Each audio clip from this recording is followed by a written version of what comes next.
நெடுஞ்சாலைகளில் mobile network வசதி தங்குதடையின்றி கிடைக்க ஏற்பாடு செய்யுமாறு தொலைத்தொடர்பு துறைக்கு கோரிக்கை வைக்கப்பட்டுள்ளது. இதுகுறித்து தேசிய நெடுஞ்சாலை ஆணையம் அறிக்கை ஒன்றை வெளியிட்டுள்ளது. அதில் நாட்டில் 1750 கிலோமீட்டர் தொலைவுள்ள சாலையில் 424 இடங்களில் மொபைல் போன் சேவை கிடைக்காத நிலை உள்ளது என்று தெரிவிக்கப்பட்டுள்ளது.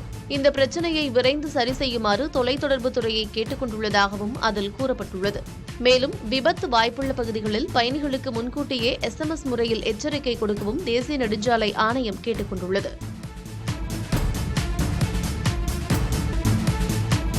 மும்பையில் புறநகர் ரயில்களில் கூட்ட நெரிசலை குறைக்க பரிசோதனை முயற்சி ஒன்று அடுத்த வாரம் மேற்கொள்ளப்பட உள்ளது. தற்போது புறநகர் ரயில்களில் 12 பெட்டிகள் மட்டுமே உள்ள நிலையில் 18 பெட்டிகளை இணைத்து சோதனை ஓட்டம் மேற்கொள்ள திட்டமிடப்பட்டிருக்கிறது. பால்கர் மாவட்டத்தில் விரார் தஹானு பிரிவில் இதற்கான கட்டமைப்பு வசதிகள் ஏற்படுத்தப்பட்டுள்ளன. நடைமுறையில் பலன் தருவதுடன் பாதுகாப்பு பிரச்சினைகள் ஏதேனும் நெருகிறதா என்றும் சோதிக்கப்பட உள்ளது. இச்சோதனை வெற்றி பெறும் பட்சத்தில் சென்னையில் புறநகர் ரயில்களில் கூட்டம் நிரம்பி வழியும் நிலையில் இங்கும் அதேபோல 18 பெட்டி ரயில்கள் இயக்கப்பட வாய்ப்புள்ளது.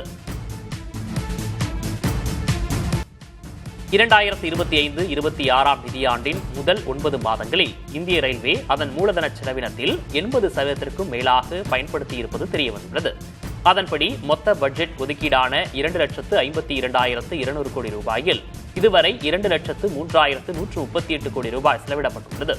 இந்த நிதி பயன்பாட்டின் மூலம் 164 வந்தே பாரத் ரயில்கள், 30 அம்ரித் பாரத் ரயில்கள், கவாச் பாதுகாப்பு அமலாக்கம் மற்றும் 99% மின்மயமாக்கல் போன்ற பணிகள் நடைபெற்றுள்ளன.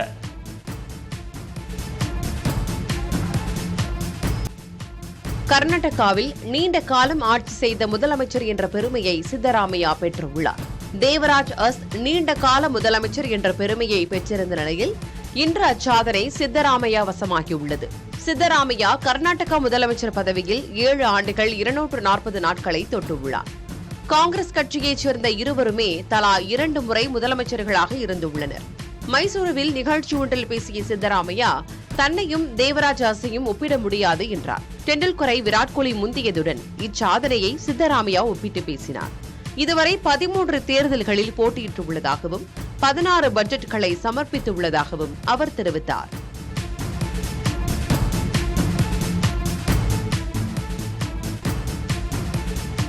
நாடாளுமன்ற காங்கிரஸ் தலைவர் சோனியா காந்தி டெல்லி கங்காராம் மருத்துவமனையில் அனுமதிக்கப்பட்டுள்ளார். வழக்கமான உடல் பரிசோதனைக்காக அவர் மருத்துவமனையில் அனுமதிக்கப்பட்டுள்ளதாக காங்கிரஸ் கட்சி வட்டாரங்கள் கூறியுள்ளன. டெல்லி காற்று மாசு காரணமாக இருமல் அதிகமாக இருப்பதாகவும் எனவே அவர் மருத்துவமனை சென்றுள்ளதாகவும் ஒரு தகவல் வெளியாகியுள்ளது. சோனியா காந்தியின் உடல்நிலை சீராக உள்ளதாக கங்காராம் மருத்துவமனை தெரிவித்துள்ளது. 79 வயதான சோனியா காந்தி ஏற்கனவே சில முறை உடல்நல பிரச்சினைகளுக்காக சிகிச்சை பெற்றுள்ளார். தாயுமானவர் திட்டத்தின் மூலம் தமிழக அரசு வறுமையை முற்றிலும் ஒழிப்பதற்கான போரை தொடங்கியுள்ளதாக முதல்வர் மு.க.ஸ்டாலின் கூறியுள்ளார். தாயுமானவர் திட்டம் குறித்து ஆங்கில நாளிதழுக்கு எழுதியுள்ள கட்டுரையில் தாயுமானவர் திட்டத்தின் கீழ் வீட்டு வசதி, மருத்துவம் மற்றும் கல்வி ஆகியவை தீவிர வறுமையில் உள்ள குடும்பங்களுக்கு ஒருங்கிணைத்து வழங்கப்படுவதாக கூறியுள்ளார். 12,24,000 குடும்பங்கள் தீவிர வறுமையில் உள்ளதாக தமிழ்நாடு அரசு அடையாளம் கண்டது. இவர்களில் 25,792 குடும்பங்கள் சுய உதவிக் குழுக்களுடன் இணைக்கப்பட்டுள்ளதாக முதல்வர் கூறினார். இதன் மூலம் அவர்களுக்கு நிதி உதவிகள் கிடைக்கும். 400 குடும்பங்களுக்கு திறன் வளர்ப்பு பயிற்சி வழங்கப்பட்டு வருகிறது. 2,269 குடும்பங்களுக்கு வாழ்வாதார கடன்கள் வழங்கப்பட்டுள்ளன. 14,732 குடும்பங்களுக்கு 100 நாள் ஊரக வேலை உறுதி திட்டத்தில் பங்கேற்பதற்கான அடையாள அட்டைகள் வழங்கப்பட்டுள்ளன. 140 குடும்பங்கள் வீடு கட்டிக்கொள்வதற்கான ஆணையை பெற்றுள்ளன. 500 குடும்பங்களுக்கு வீட்டுமனை பட்டா வழங்கப்பட்டிருக்கிறது. 178 குடும்பங்களுக்கு முதியோர் ஓய்வூதியம் வழங்க ஒப்புதல் அளிக்கப்பட்டிருக்கிறது. மேலும் தமிழ்நாடு அரசு வறுமை குறைப்பு நிதியம் உருவாக்கப்பட்டு அதிலிருந்து குறைந்த வட்டியில் கடன் வழங்கப்படுவதாகவும் முதல்வர் தனது கட்டுரையில் விவரித்துள்ளார்.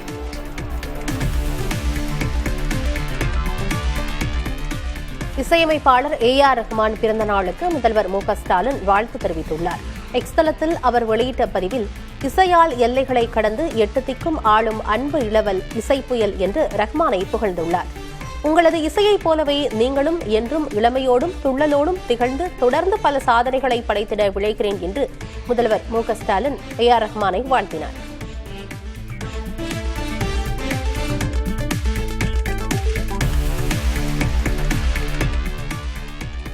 இருக்கை மற்றும் படுக்கை வசதி கொண்ட 61 அதிநவீன புதிய அரசு பேருந்துகளை துணை முதல்வர் உதயநிதி ஸ்டாலின் கொடியசைத்து தொடக்கி வைத்துள்ளார். சென்னையிலிருந்து தமிழ்நாட்டின் பல்வேறு பகுதிகளுக்கும் ஆந்திரா, கர்நாடகா, கேரளா உள்ளிட்ட அண்டை மாநிலங்களின் முக்கிய நகரங்களுக்கு சென்று வர வசதியாக 37.98 கோடி ரூபாய் மதிப்பீட்டில் நவீன தொழில்நுட்பத்துடன் கூடிய இருக்கை மற்றும் படுக்கை வசதி கொண்ட 110 புதிய பேருந்துகள் ஒதுக்கீடு செய்யப்பட்டுள்ளன.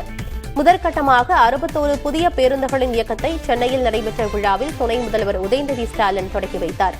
ஒவ்வொரு பேருந்திலும் 31 இருக்கை மற்றும் 15 படுக்கை வசதிகள் உள்ளன.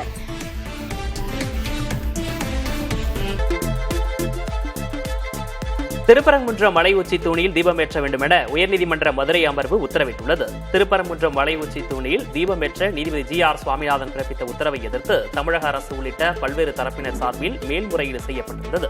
இந்த வழக்கை விசாரித்த நீதிபதிகள் ஜெயச்சந்திரன், KK ராமகிருஷ்ணன் அமர்வு தீர்ப்பு வழங்கியுள்ளது. தீபம் ஏற்றாததற்கு பொது அமைதிக்கு பிரச்சனை ஏற்படும் என்பதை அரசு காரணம் காட்டுவது ஏற்கத்தக்கதல்ல என நீதிபதிகள் தீர்ப்பில் தெரிவித்துள்ளனர். தீபத்தும் தேவஸ்தானத்திற்கு சொந்தமான இடத்திலேயே உள்ளதாக குறிப்பிட்டுள்ள உயர்நீதிமன்ற மதுரை கிளை தீபம் ஏற்ற வேண்டும் என்ற பக்தர்களின் கோரிக்கையை கோயில் நிர்வாகம் ஏற்காததற்கு நம்பத்தகுந்த காரணங்கள் இல்லை எனவும் கூறியிருக்கிறது. கார்த்திகையன்று தீபத்தூணில் தீபம் ஏற்ற வேண்டும் என்று உத்தரவிட்டுள்ள நீதிபதிகள் தீபம் ஏற்ற பொதுமக்களை அனுமதிக்கக் கூடாது என்று அறிவுறுத்தியுள்ளனர். தீபம் ஏற்ற யாரை அனுமதிக்கலாம் என்பதை இந்திய தொல்லியல் துறை, காவல்துறை, முருகன் கோயில் தேவஸ்தானம் ஆகியவை முடிவு செய்ய வேண்டும் எனவும் ஆணையிட்டு வழக்கை முடித்து வைத்தனர். திருப்பரங்குன்றம் வழக்கில் தமிழ்நாடு அரசு உச்சநீதிமன்றத்தில் மேல்முறையீடு செய்யும் என அமைச்சர் ரகுபதி தெரிவித்துள்ளார். இதுகுறித்து தலைமைச் செயலக வளாகத்தில் செய்தியாளர்களிடம் பேசிய அவர் ஒருவரின் கோரிக்கைக்காக இல்லாத வழக்கத்தை நடைமுறைப்படுத்த முடியாது என்று கூறினார். திருப்பரங்குன்றம் மலை மீது இருப்பது தீபத்தூண் அல்ல என்று குறிப்பிட்ட அமைச்சர் ரகுபதி கார்த்திகை தீபத்தன்று ஆட்சியர் பிறப்பித்த 144 தடை உத்தரவு சரியே என்றும் தெரிவித்தார். திருப்பரங்குன்றம் மலை உச்சியில் தீபம் ஏற்ற அனுமதி அளித்த தீர்ப்பை சென்னை உயர்நீதிமன்றம் 2 நீதிபதிகள் அமர்வு உறுதி செய்துள்ளதை தமிழக பாஜக முன்னாள் தலைவர் அண்ணாமலை வரவேற்றுள்ளார். தீபம் ஏற்றினால் சட்டம் ஒழுங்கு பிரச்சினை ஏற்படும் என்பது அரசின் கற்பனை என்று நீதிபதிகள் கூறியுள்ளதை அண்ணாமலை சுட்டிக்காட்டியுள்ளார். மேலும் அரசியல் காரணங்களுக்காக அரசு இவ்வளவு தரம் தாழ்ந்து செயல்படக்கூடாது என்றும் நீதிபதிகள் விமர்சித்திருப்பதாக அண்ணாமலை கூறியிருக்கிறார். தமிழ்நாடு முதல்வர் MK ஸ்டாலின் தலைமையில் சென்னையில் உள்ள தலைமைச் செயலகத்தில் இன்று அமைச்சரவைக் கூட்டம் நடைபெற்றது. வரும் 20ஆம் தேதி சட்டமன்ற கூட்டத்தொடர் தொடங்க உள்ள நிலையில் ஆளுநர் உரையில் இடம்பெற வேண்டிய அம்சங்கள் குறித்து இந்த கூட்டத்தில் விவாதிக்கப்பட்டது. தமிழ்நாட்டில் புதிய தொழில் முதலீடுகளை அதிகரிப்பது தொடர்பாகவும் ஆலோசனை நடத்தப்பட்டது. தமிழ்நாடு உறுதியளிக்கப்பட்ட ஓய்வூதிய திட்டத்திற்கு ஒப்புதல், இடைக்கால பட்ஜெட்டில் இடம்பெறவுள்ள முக்கிய அறிவிப்புகள் குறித்தும் ஆலோசனை நடத்தப்பட்டது. அமைச்சரவை கூட்டத்திற்கு பிறகு தலைமைச் செயலக வளாகத்தில் செய்தியாளர்களை சந்தித்த அமைச்சர் அன்பில் மகேஷ் உங்கள் கனவை சொல்லுங்கள் என்ற திட்டம் தொடங்கப்பட இருப்பதாக அறிவித்தார். இந்த திட்டத்தின் கீழ் ஒவ்வொரு குடும்பத்தினரிடமும் 3 யோசனைகள் கேட்கப்பட இருப்பதாகவும் இதற்கான இணையதள சேவை வரும் 11ஆம் தேதி செயல்பாட்டிற்கு வர இருப்பதாகவும் குறிப்பிட்டார். இதற்காக வீடு வீடாக சென்று கருத்து கேட்கவும் ஏற்பாடு செய்யப்பட்டுள்ளதாக அன்பில் மகேஷ் தெரிவித்தார்.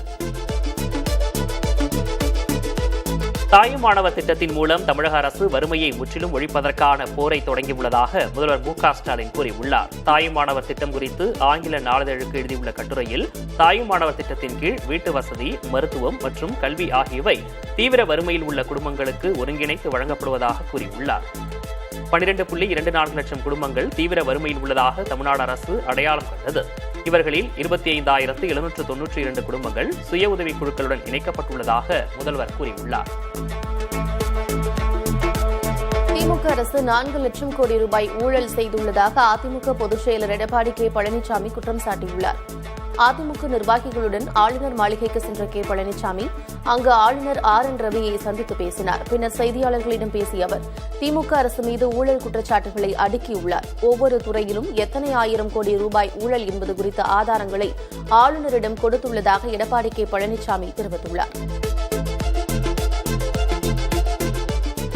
கிட்னி திருட்டு விவகாரத்தில் முதல்வர் MK ஸ்டாலின் என்ன நடவடிக்கை எடுத்தார் என எதிர்க்கட்சித் தலைவர் எடப்பாடி K. பழனிசாமி கேள்வி எழுப்பியுள்ளார். சென்னை கிண்டியில் ஆளுநரை சந்தித்த பின் செய்தியாளர்களிடம் பேசிய அவர் திமுக சட்டமன்ற உறுப்பினரின் மருத்துவமனை என்பதால் நடவடிக்கை எடுக்கப்படவில்லை என குற்றம் சாட்டியுள்ளார்.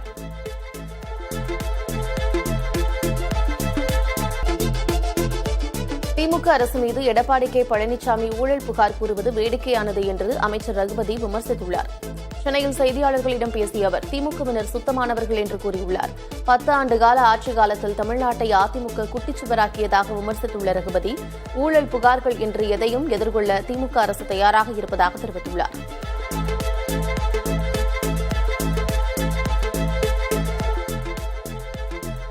தேர்தல் வாக்குறுதிப்படி திமுக அரசு தனக்கு 48,000 ரூபாய் தர வேண்டியிருப்பதாக பாஜக முன்னாள் மாநில தலைவர் அண்ணாமலை கூறியுள்ளார். திருச்சியில் மோடி பொங்கல் விழாவில் பேசிய அவர், காளை வளர்ப்பவர்களுக்கு மாதம் 1000 ரூபாய் வழங்கப்படும் என்ற வாக்குறுதியை சுட்டிக்காட்டி இவ்வாறு கூறினார்.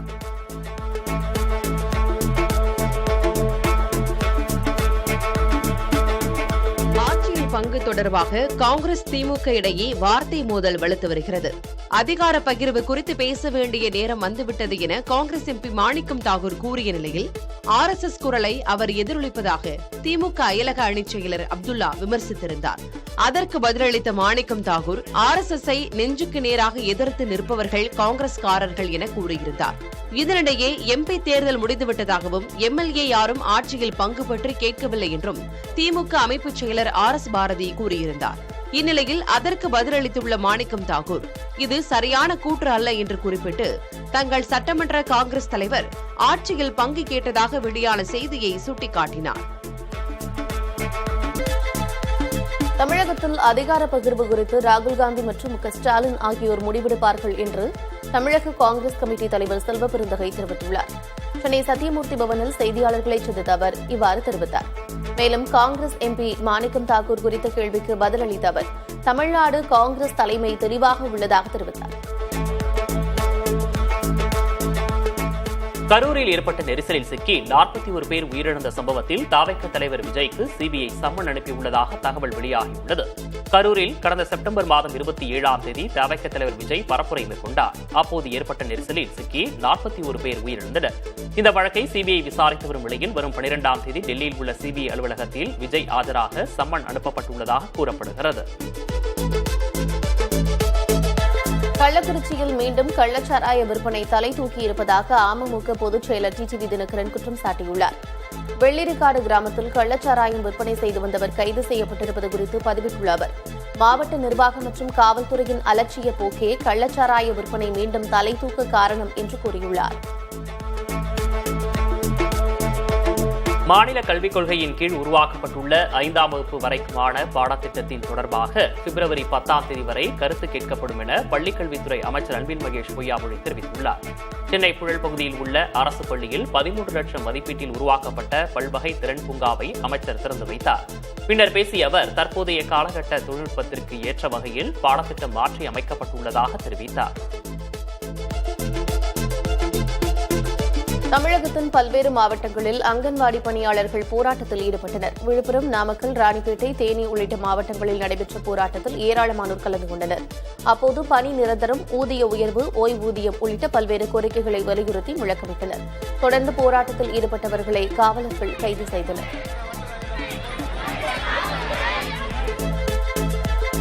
பெருநகர சென்னை மாநகராட்சிக்குட்பட்ட 15 மண்டலங்களிலும் உள்ள 781 பூங்காக்களில் தூய்மைப் பணி மேற்கொள்ளப்பட்டது.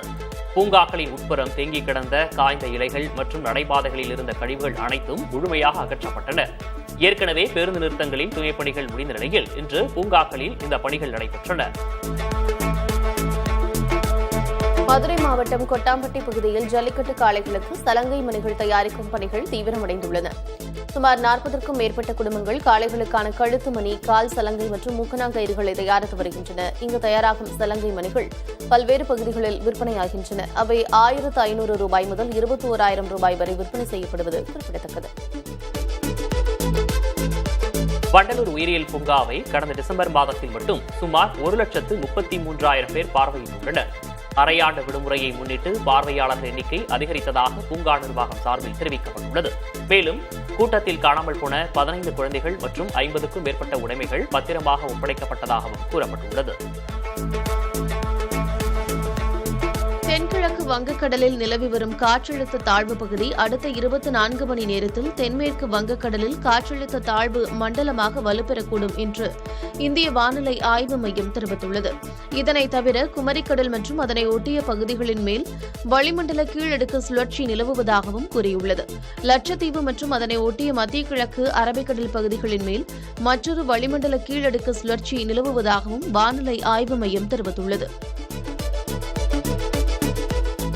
தமிழ்நாட்டின் 5 மாவட்டங்களுக்கு வரும் 9ஆம் தேதி ஆரஞ்ச் அலர்ட் விடுக்கப்பட்டுள்ளது. அன்றைய தினம் மயிலாடுதுறை, நாகை, தஞ்சை, திருவாரூர் ஆகிய மாவட்டங்களிலும் காரைக்காலிலும் மிக கனமழைக்கு வாய்ப்பிருப்பதாக சென்னை வானிலை ஆய்வு மையம் தெரிவித்துள்ளது.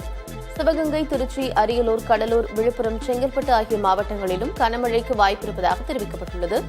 10ஆம் தேதி கடலூர், விழுப்புரம், செங்கல்பட்டு, நாகை, தஞ்சை, திருவாரூர், பெரம்பலூர் ஆகிய மாவட்டங்களிலும், திருவண்ணாமலை, காஞ்சிபுரம், திருவள்ளூர், சென்னை ஆகிய மாவட்டங்களில் கனமழைக்கு வாய்ப்பிருப்பதாகவும் தெரிவிக்கப்பட்டுள்ளது. புதுச்சேரியில் மின்துறையை தனியார் மயமாக்கும் டெண்டர் ரத்து செய்யப்பட்டுள்ளது. கடந்த 2022ஆம் ஆண்டு செப்டம்பர் 27ஆம் தேதி மின்துறையை தனியார் மயமாக்கும் நோக்கோடு புதுச்சேரி அரசு டெண்டர் விடுத்தது. இதற்கு மின்துறை ஊழியர்கள் தொடர்ந்து எதிர்ப்பு தெரிவித்து வந்தனர். மேலும் அதானி நிறுவனத்திடம் மின்துறையை ஒப்படைக்கவே டெண்டர் விடுக்கப்பட்டதாக காங்கிரஸ் உள்ளிட்ட கட்சிகள் போராட்டங்கள் நடத்தின. அதன் தொடர்ச்சியாக தற்போது மின்துறையை தனியார் மயமாக்குவதற்காக வெளியிடப்பட்ட டெண்டர் ரத்து செய்யப்பட்டுள்ளதாக அறிவிக்கப்பட்டிருக்கிறது. கடந்த ஆண்டு பல்வேறு பொருட்களை வெளிநாடுகளுக்கு ஏற்றுமதி செய்த இந்திய மாநிலங்களின் பட்டியலில் தமிழ்நாடு 3ஆம் இடத்தை பிடித்திருக்கிறது.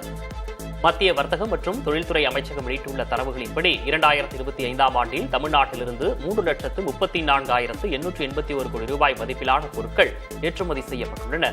நாட்டின் மொத்த ஏற்றுமதியில் தமிழகம் 13 விழுக்காடு பங்களித்திருக்கிறது.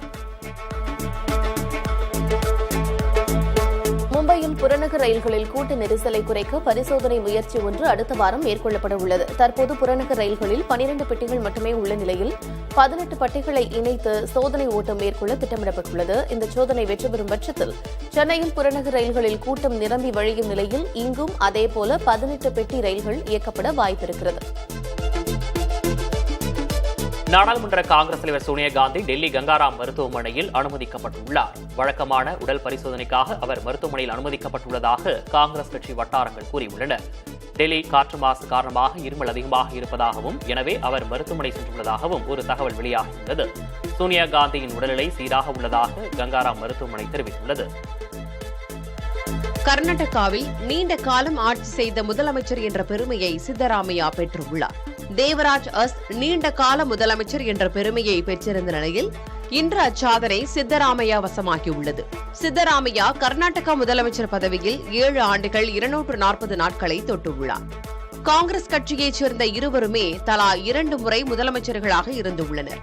மைசூருவில் நிகழ்ச்சி ஒன்றில் பேசிய சித்தராமையா தன்னையும் தேவராஜ் அரசையும் ஒப்பிட முடியாது என்றார். டெண்டுல்கரை, விராட் கோலி முந்தியதுடன் இச்சாதனையை சித்தராமையா ஒப்பிட்டு பேசினார். இதுவரை 13 தேர்தல்களில் போட்டியிட்டுள்ளதாகவும் 16 பட்ஜெட்டுகளை சமர்ப்பித்துள்ளதாகவும் அவர் தெரிவித்தார். தேவையற்ற அழைப்புகளை அனுமதித்ததற்காக செல்போன் சேவை நிறுவனங்களுக்கு தொலைத்தொடர்பு ஒழுங்குமுறை ஆணையமான ட்ராய் 150 கோடி ரூபாய் அபராதம் விதித்துள்ளது. 2020 முதல் 2023ஆம் ஆண்டு வரை 3 ஆண்டு கால செயல்பாடுகளுக்காக இந்த தண்டனை விதிக்கப்பட்டுள்ளது. எனினும் இந்த உத்தரவை எதிர்த்து நீதிமன்றத்தை நாட செல்போன் சேவை நிறுவனங்கள் தெரிவித்துள்ளன. தேவையற்ற அழைப்புகள், குறுஞ்செய்திகள் பயனர்களுக்கு பெரும் தொல்லையாக உள்ள நிலையில் அவர்களின் அனுமதியின்றி அவற்றை வழங்கக்கூடாது என ட்ராய் உத்தரவிட்டிருந்தது. ஆனாலும் பல அழைப்புகள் தங்கள் அனுமதியின்றி வந்ததாகவும் இதுகுறித்த புகார்கள் மீது உரிய நடவடிக்கை எடுக்கப்படவில்லை என்றும் பயனர்கள் கூறியிருந்தனர். இந்நிலையில் ட்ராய் நடவடிக்கை மேற்கொண்டுள்ளது.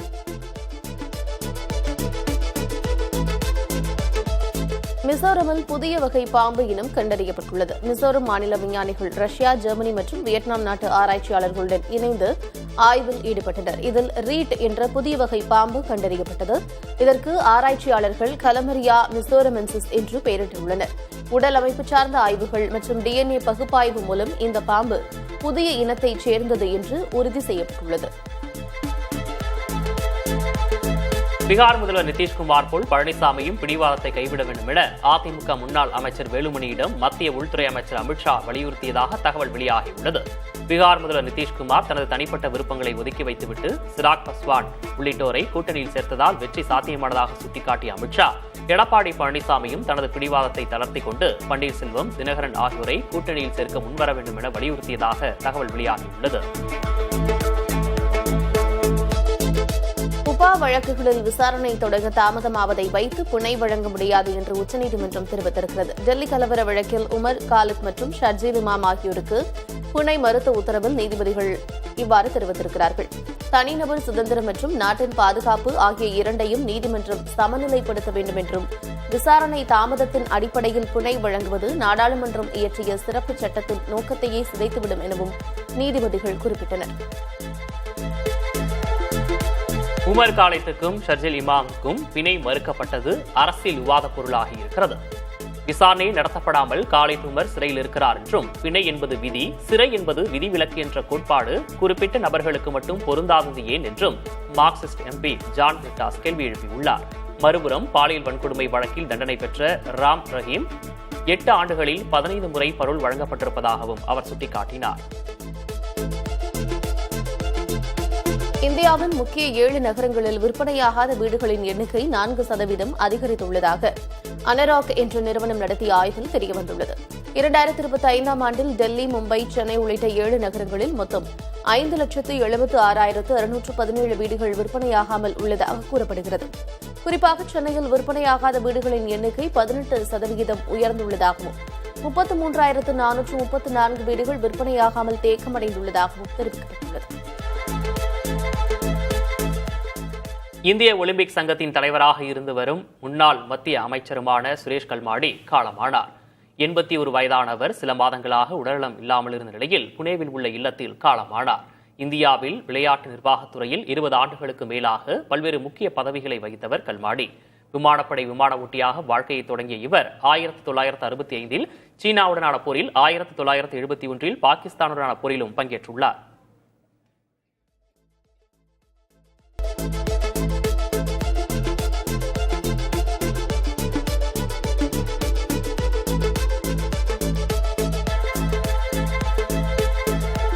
தான் நேர்மையானவன், குற்றமற்றவன் என்று அமெரிக்க நீதிமன்றத்தில் நிக்கோலஸ் மதுரோ கூறியுள்ளார். நியூயார்க் சிறையில் இருந்த நிக்கோலஸ் மதுரோ நீதிமன்றத்தில் ஆஜர்படுத்தப்பட்டார். அப்போது பேசிய மதுரோ, தற்போதும் தானே வெனிசுலா அதிபர் என திட்டவட்டமாக தெரிவித்தார். தான் எந்த குற்றமும் செய்யவில்லை என்றும், சட்டவிரோதமாக அமெரிக்க படகுகளால் கடத்தி வரப்பட்டுள்ளதாகவும், இப்போது தான் ஒரு போர் கைதி என்றும் மதுரோ தெரிவித்தார்.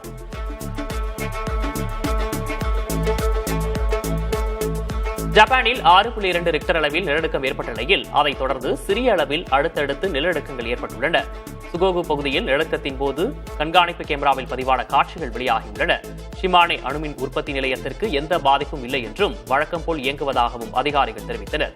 எனினும் சில பகுதிகளில் புல்லட் ரயில் சேவைகள் தற்காலிகமாக நிறுத்தி வைக்கப்பட்டது. குளிர்கால ஒலிம்பிக் போட்டிகளுக்கான ஜோதி பயணம் இத்தாலியின் கிழக்கு மாகாணமான மார்ச்சி பகுதியில் உற்சாகமாக தொடர்கிறது.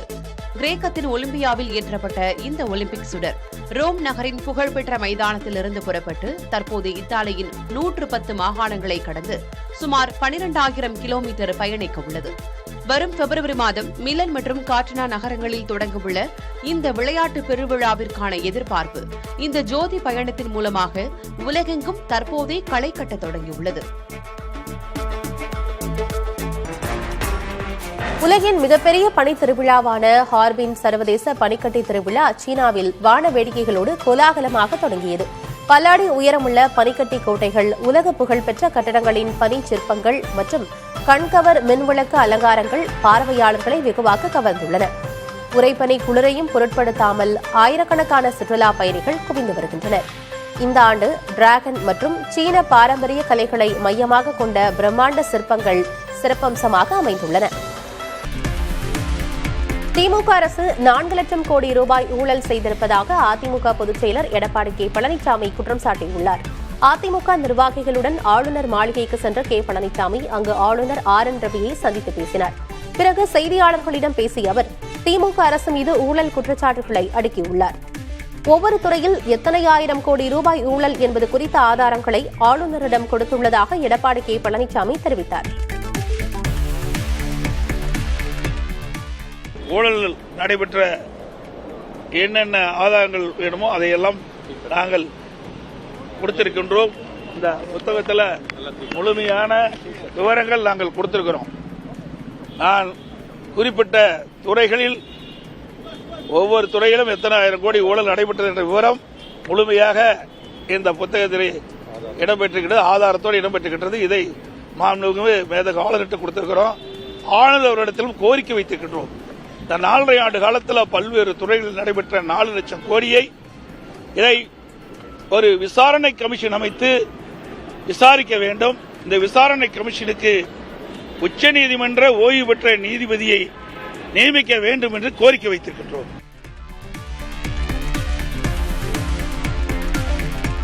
திமுக மக்கள் செல்வாக்கை இழந்துவிட்டதாக அதிமுக பொதுச் செயலர் எடப்பாடி கே பழனிசாமி தெரிவித்துள்ளார். சென்னை கிண்டியில் ஆளுநரை சந்தித்த பிறகு செய்தியாளர்களிடம் பேசிய அவர் தோல்வி பயத்தால் தந்திரமாக அறிவிப்புகளை வெளியிடுவதாகவும் விமர்சித்தார்.